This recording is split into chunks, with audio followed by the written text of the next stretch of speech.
Hello friends, कैसे हैं। हमारे YouTube channel study with Harman Kiran पर आपका हार्दिक स्वागत है।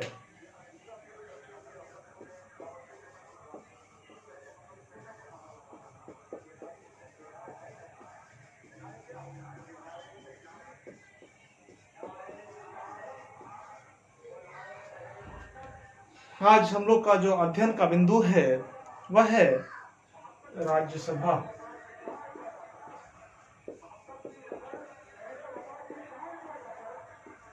आज हम लोग का जो अध्ययन का बिंदु है वह है राज्यसभा। हम लोग पिछले दिनों पढ़े थे कि संसद का गठन अनुच्छेद 79 के अनुसार होता है। अनुच्छेद 79 के अनुसार संसद का गठन होता है, जिसमें राष्ट्रपति,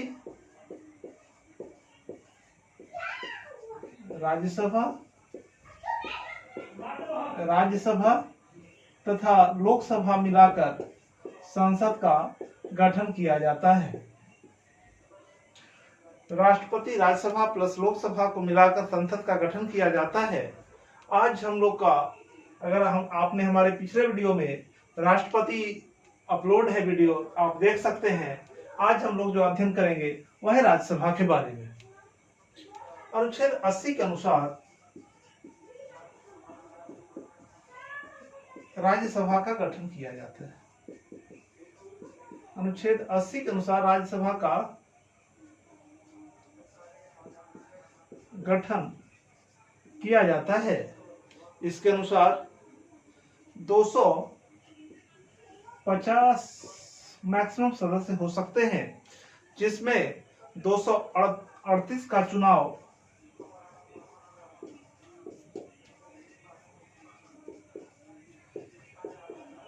राज्य के क्षेत्रों के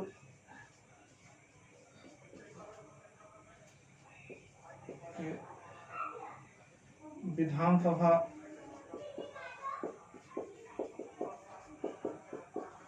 के निर्वाचित सदस्यों द्वारा किया जाता है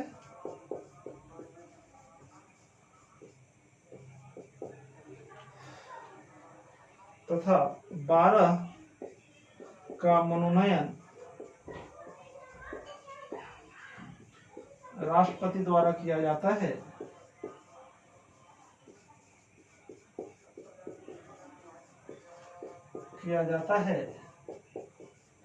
जिनका साहित्य, कला, विज्ञान या समाज सेवा में विशेष योगदान रहता है। विशेष योगदान 250 अनुच्छेद 80 के अनुसार राज्यसभा का गठन किया जाता है, जिसमें 250 मैक्सिमम सदस्य हो सकते हैं, जिसमें 238 का चुनाव राज्य के क्षेत्रों के विधानसभा के निर्वाचित सदस्यों के द्वारा किया जाता है तथा 12 सदस्यों का मनोनयन राष्ट्रपति के द्वारा किया जाता है, जिनका साहित्य, कला, विज्ञान और समाज सेवा में विशेष योगदान है। 2 ऐसे संघ शासित प्रदेश हैं, दिल्ली तथा पौंडीचेरी, जिसे राज्यसभा में प्रतिनिधित्व दिया गया है। यहाँ विधानसभा अवस्थित होने के कारण यहाँ के सदस्यों के द्वारा भी राज्यसभा के सदस्यों का निर्वाचन किया जाता है। 1992 से पहले जो वहाँ का महानगर पालिका था, उसके सदस्यों के द्वारा इनका चुनाव किया जाता था, लेकिन जब 1992 में विधानसभा अस्तित्व में आ गया दिल्ली में, तो उसके पश्चात विधानसभा के सदस्य ही इसके सदस्यों का निर्वाचन करते हैं। संघ क्षेत्र में के लिए यह प्रोविजन है, यह संसद को अधिकार दिया गया है कि वह जिस रीति से चाहे वह नियमावली बना सकती है कि किस प्रकार से वहां के सदस्यों का निर्वाचन किया जाए। और यह संसद ही तय करती है कि वहां किस प्रकार से निर्वाचन किया जाए। तो इसके लिए सबसे पहले दिल्ली महानगर पालिका को यह अधिकार दिया गया था, लेकिन जब वहां विधानसभा अस्तित्व में आ गई तो उसके पश्चात यह व्यवस्था बदल गई। उसके पश्चात हम जो देखते हैं कि जब हमारा संविधान लागू हुआ, उसके पश्चात जब परिसीमन किया गया, तो उसके अनुसार आज वर्तमान में 245 मैक्सिमम सदस्य हैं, जिनमें 233 राज्य के द्वारा निर्वाचित होते हैं। राज्य के द्वारा निर्वाचित होते हैं तथा राज्य के विधानसभा के निर्वाचित सदस्यों के द्वारा निर्वाचित होते हैं, और शेष 12 का मनोनयन राष्ट्रपति द्वारा किया जाता है, जिनका साहित्य, कला, विज्ञान तथा समाज सेवा क्षेत्र में विशेष योगदान होता है। इनकी चुनाव की जो प्रक्रिया है वह अप्रत्यक्ष है। अप्रत्यक्ष इसलिए चुना गया, इनकी निर्वाचन की प्रक्रिया को अप्रत्यक्ष इस कारण चुना गया ताकि जब लोकसभा के सदस्यों का निर्वाचन प्रत्यक्ष ढंग से होता है, तो जब दोनों सदन प्रत्यक्ष ढंग से चुने जाएंगे तो विवाद का विषय न बने। इस कारण से वह निम्न सदन है, वह लोकप्रिय सदन है, इस कारण इसके सदस्यों को अप्रत्यक्ष ढंग से निर्वाचन करने की रीति अपनाई गई। इसमें राज्यों का प्रतिनिधित्व देना था, इस कारण से इसमें राज्यों के विधानसभा के निर्वाचित सदस्यों के द्वारा इसका निर्वाचन किया जाता है। इसकी निर्वाचन प्रणाली आनुपातिक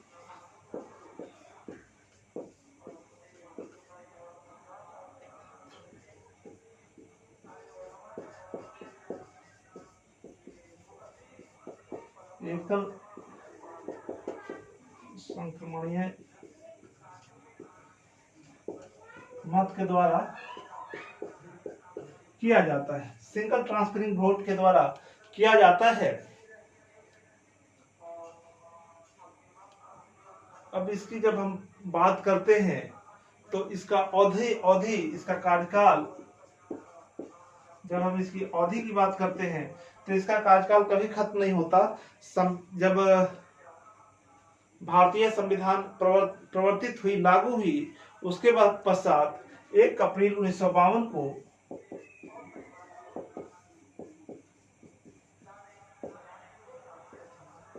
राज्यसभा का गठन किया गया।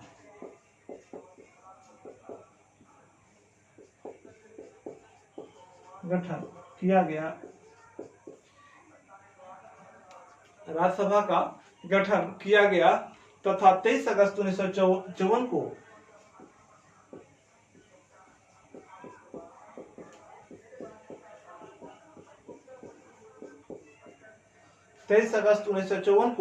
यहाँ के जो भारत के उपराष्ट्रपति, राज्यसभा के पदेन सभापति होते हैं, उपराष्ट्रपति ने घोषणा की, सर्वपल्ली राधाकृष्णन ने, कि अब जो काउंसिल ऑफ स्टेट्स है उसका नाम राज्यसभा के नाम से जाना जाएगा।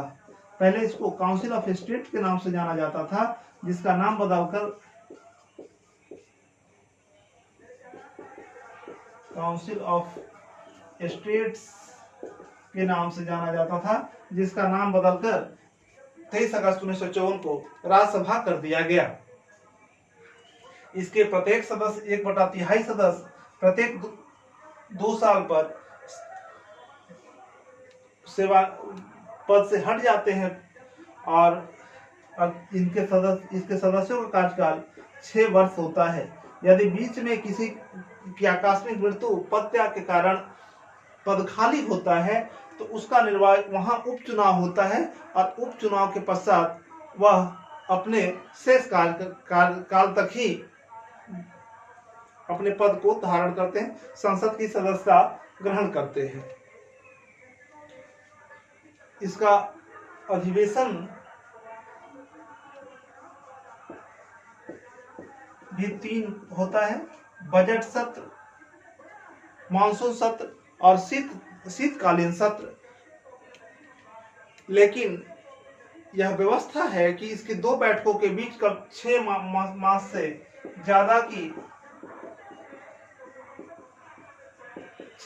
ज्यादा की देरी नहीं की जाएगी। 6 मास से ज्यादा की देरी नहीं की जाएगी। लेकिन जब आपातकालीन स्थिति में अनुच्छेद 352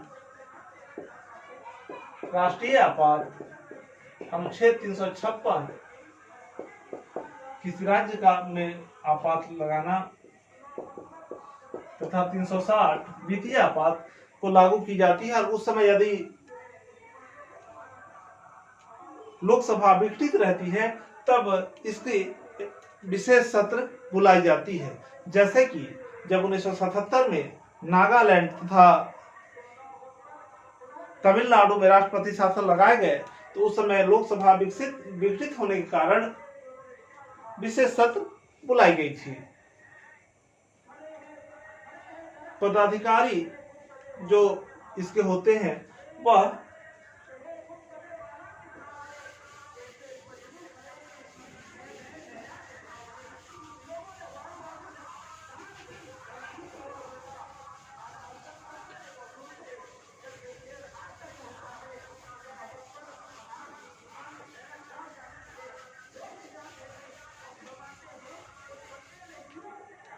इसके जो पदाधिकारी होते हैं वह सभापति कहलाते हैं। राज्यसभा के सभापति उपराष्ट्रपति होते हैं। उपराष्ट्रपति राज्यसभा के पदेन सभापति होते हैं। उपराष्ट्रपति राज्यसभा के पदेन सभापति होते हैं। इनका कार्य कार्यवाही का संचालन तथा सदन में अनुशासन बनाए रखना होता है। सभापति का कार्य कार्यवाही का संचालन तथा सदन में अनुशासन बनाए रखना होता है तथा सदन की कार्यवाही की सही ढंग से संचालन इनका मुख्य उद्देश्य होता है। जब यह उपस्थित होते हैं तो यह सभी तरह के सदन की कार्यवाही सुचारू रूप से चलाने में मदद करते हैं। दूसरा इसका है वह है उपसभापति। उपसभापति का जो कार्य है, उपसभापति राज्यसभा के सदस्य में से कोई एक सदस्य चुना, राज्यसभा के कोई सदस्यों में से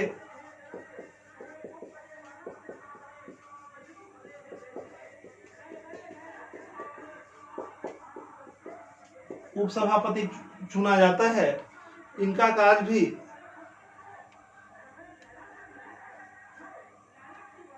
उपराष्ट्रपति अर्थात सभापति के अनुपस्थिति में जब सदन का कार्यवाही का संचालन तथा सदन में अनुशासन बनाए रखना होता है, यह अपना पद त्याग जब राज्यसभा 3 अवस्था में करते हैं। जब वह पहला राज्यसभा का सदस्य न रह जाए, राज्यसभा का सदस्य न रह जाए, जब वह अपने पद से त्याग पत्र दे दे, जब वह अपने पद से उपराष्ट्रपति को त्याग पत्र दे दें, उपराष्ट्रपति यानी सभापति को त्याग पत्र दे दें। और तीसरा शर्त है कि यदि उनके विरुद्ध हटाने की जो संकल्प है वह पारित कर दिया जाए। लेकिन यह संकल्प तभी पारित किया जा सकता है जबकि उनको 14 दिन पहले सूचना दे दी गई हो। उपस्थित सदस्यों के तथा मतदान देने के सदस्यों के बहुमत से यह संकल्प पारित किया जा सकता है। राज्यसभा के सदस्यों की